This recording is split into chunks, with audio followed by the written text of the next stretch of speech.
Hi నమస్తే. నేను మీ రాజగోపాల్ రెడ్డి కార్వేటి. ఆడెవరో చెప్పినట్లు వెంకి పెళ్లి సుబ్బు సావుకొచ్చిందట్ల. తొక్కిసలాట ఘటన తిరుపతిలో జరిగితే, పవన్ కళ్యాణ్ పద్మావతి మెడికల్ కాలేజీకి వచ్చి ఆడ పరామర్శించి బయట ప్రెస్ మీట్ పెట్టినప్పుడు, జగన్మోహన్ రెడ్డి వచ్చాడని, ఆయన మాట్లాడుతున్నప్పుడు అక్కడ గందరగోళంగా ఉంటే ఏం జరుగుతూ ఉంది అని అక్కడంటే జగన్మోహన్ రెడ్డి గారు వచ్చారు. అందుకే ఈ ఆందోళనంతా అనే పక్కనున్న ఎమ్మెల్యేలు, జనసేన నాయకులు చెప్పటం, ఆయన వెనకాల ఉన్న మీడియా వాళ్ళు, ఆయన వెనకాల ఉన్న అధికారులంతా కూడా జగన్మోహన్ రెడ్డి వైపు వెళ్ళిపోవటం, పవన్ కళ్యాణ్ అహం దెబ్బతిందట.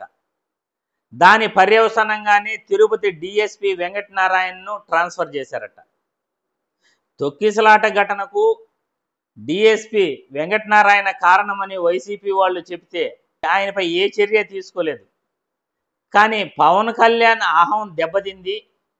పవన్ కళ్యాణ్ అక్కడ ప్రెస్ మీట్ పెట్టి మాట్లాడుతున్నప్పుడు జగన్మోహన్ రెడ్డి వచ్చినందువల్లే ఆయనకున్న ఇమేజు, ఆయన వెనకాలనున్న అధికారులు, ఆయన అటెన్షన్ అంతా కూడా జగన్మోహన్ రెడ్డి వైపు వెళ్ళిపోయింది. అందువల్ల పవన్ కళ్యాణ్ గారు కోపంతో ఆ డిఎస్పిపై ట్రాన్స్ఫర్ చేయించి ఆయన ఆహాన్ని చల్లబరుచుకున్నాడు అని మీడియాలో కథనాలు వస్తున్నాయి. తొక్కిసలాట ఘటన తిరుపతిలో జరిగింది. దానికి పద్మావతి మెడికల్ కాలేజీకి అందరూ విఐపీలు, ముఖ్యమంత్రి, డిప్యూటీ ముఖ్యమంత్రి పవన్ కళ్యాణ్ గారు వచ్చారు. వీరితో పాటు జగన్మోహన్ రెడ్డి గారు కూడా వచ్చారు. పవన్ కళ్యాణ్ గారు 5:30 గంటలకి ఆయన వెళ్ళిపోవాలి యాక్చువల్గా. కానీ జగన్మోహన్ రెడ్డి వస్తున్నాడు అని తెలుసు కూడా అక్కడే ఆయన ప్రెస్ మీట్ పెట్టి కంటిన్యూ చేస్తూ ఆయన నిలబడిపోవటం.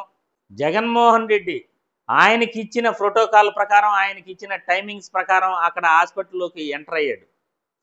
కానీ అక్కడున్న ప్రజలు ఆ పవన్ కళ్యాణ్ మాట్లాడుతున్నప్పుడు ఆయన వెనకాల ఉన్న అధికారులు, మీడియా వాళ్ళు అందరూ ఒక్కసారిగా వీలలు వేసుకుంటూ జగన్మోహన్ రెడ్డి వచ్చేటప్పటికి, ఆయన దగ్గరికి వెళ్ళిపోయేటప్పటికి పవన్ కళ్యాణ్ ఇంకా ఏమి చేసేదేం లేక ఆ నుండి సైలెంట్గా వెళ్ళిపోయాడు. దీనికి జగన్మోహన్ రెడ్డి రాకతో ప్రజల దృష్టి అంతా కూడా జగన్మోహన్ రెడ్డి వైపు మళ్ళింది. కాబట్టి ఈయన అహం దెబ్బతింది. దాని ఫలితంగా డిఎస్పి వెంకటనారాయణను సాధారణ బదిలీపై ట్రాన్స్ఫర్ చేశారు అని వినికిడి వినిపిస్తూ ఉంది.